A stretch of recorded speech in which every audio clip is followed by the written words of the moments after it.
So how did you invent this particular system? Well, it was myself and Nathal Murray, an older gentleman, who we got together. He's from a farming background, I'm from a horticulture background. Mm-hmm. He had geotextiles that he'd been using for dam lining and different things, and we put our heads together. But more importantly, the system was developed in a lot of research over a 10-year period with organisations like CSIRO, Land and Water at Griffith, University of Western Sydney, University of Queensland and Charles Sturt University, and about $2.8 million was spent over the last 10 years in developing the products. What sort of savings would I make with installing one of these systems in say, just a normal suburban size backyard? Yeah, well, in a suburban size house, you'd probably put in about 200 square metres of area. Right. And is that in the garden and the lawn? That'd be garden and lawn, roughly. Right. You know? And the installer will charge about $10 a square metre, sometimes more, depending on what you have to have done. Yep. But that will include everything under the ground, the filters and everything else. Yep. And for a bit extra, you can have rain sensors, so that the system switches off when it rains, so you're saving more water. Okay. And also you can have fertigation put into the system, so you can have automatic fertilising. Yep. Put into your lawn or garden. And is that something I would need to do to put the fertiliser through the system, or...? You can do it yourself, or you can have the people come back once every 3 months, or in the summer season a couple of times, and the installer can do that for you. He can inject what you need into your garden. So if you've got natives, for example, like around this area, you could just have low phosphorus-based fertilisers that will not affect the plants, you know, or if it's exotic, you can use others. Will there be much of a mess left after they've been? No, actually in existing gardens like this one, it takes a little bit more time, but basically they spread the mulch apart, about 0.8 centres apart, and they'll look at the soil first and see how deep they should go, but generally they just scratch it in a couple of inches, or 50 millimetres, and then cover it back up again and weave it around your plant material. Yeah, and the lawn? And the lawn, well, they'll usually put it in with a machine. Either a plough, IWT has a plough, put the KISS products into the ground. So basically when they've been put in, it leaves a very small slit and you can hardly see it. The kids can play the next day. Fantastic. And so like the turf can be put sort of back on where it's been taken from? You don't even have to take the turf out. Oh, the implements drop down into one hole and then it's dragged through the ground. Yeah. And it leaves a small slit. Then they run over with the Bobcat or the Kangaroo or Thomas, whatever machine it is. Yep. And it closes it up. And if I wanted to, is there a way of using grey water as opposed to just from the tap? Yes, there's EPA regulations and local regulations you have to adhere to as far as treatment of grey water, but the system can be used to put grey water through as well. So you don't have to, change the whole thing if you want to change over to grey water later. Okay, so you can still use this, even if in the ground you've got a system just running off the tap, if in, say, 12 months' time I decide that I want to change it over to grey water, nothing has to be pulled up, it can just be... Yeah, that's right. So if you think you might want to go down the grey water path, we've got two products, Blow Flow and Safety Flow. Right. Safety Flow has a mauve strip over the top of it to denote that it's wastewater. So I would put that into the ground, so if in the future you wanted to change over, all the colouring's there, so if you get somebody digging down, they see a mauve-coloured pipe, they know it's recycled water. Fantastic. Yeah, so it's just a matter of cleaning the filters out, and again, you can have that done yourself, or you can have the installer do it for you. And with regards to water regulations, how does it comply?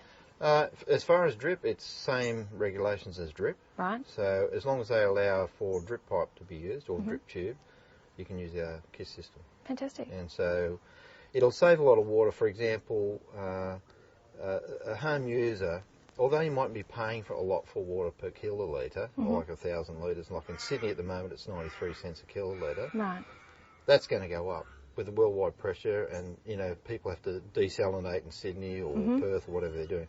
They're going to have to put the price of water up. So the more we can save, the less cost you'll have there. But more importantly than that, you can sort of drought-proof your whole place. Fantastic. Have it automated. Right. And know you're within the regulations. Yeah. You're not visibly seeing putting water all over the place. Yeah. It's about 80% more efficient than overhead irrigation. Okay. So, and the water saving per square metre? Normally, in a square metre area, if you like to look at it that way, normally with overhead irrigation, you're applying about 25 litres per square metre per week in summer. Yep. We only need to put on somewhere between 8 and 10 litres per square metre per week to do the same job. What about around garden beds where I've got existing large trees? we can put a tech filter into the system, which has a root inhibitor into it. And if you want that done, there's an extra cost because you've got to have a what they call a reduced pressure zone valve to stop any leak back into the town water supply, right, or a dual check valve. But you check with the local authorities; they'll know what to do. Okay. And the installer should advise you of that. And also the material around the pipe is also treated with copper at the present time, and there'll be other additives maybe later on that'll be quite different to that. But we try to put an extra barrier in there to stop any root intrusion that we can. Yeah. So how long would the system last for? Well, as long as the filters are kept clean. With drinking water, that's very simple. Once every 12 months, change it over. Filtration is the main thing. As long as that's done regularly and the maintenance is done, it should last 20, 30 years. Okay. And on a grey water system? Grey water system, you have to clean the filters more regularly, like once every 3 months, as long as it's filtered properly to the regulations. Right, okay. Depending on what the size of your area, you know, you could be paying anywhere from $2,000 to $4,000 for an irrigation system you put into a house. Just a normal poly pipe or PVC No, any tubing? drip system. Oh, right, yeah. And we'd be very similar to that on par, but probably a little bit less. But even so, when you amortise it over 20, 30 years, the cost is very minimal. Yeah. And you've drought-proofed your whole place. Fantastic. And it's guilt-free. Fantastic. Other than changing the filters, what other sort of maintenance will I need to do on the system, if any? Or if, for example, I'm digging in the garden and I put the shovel through it, or the dog digs it up and has a bit of a chew, what happens there?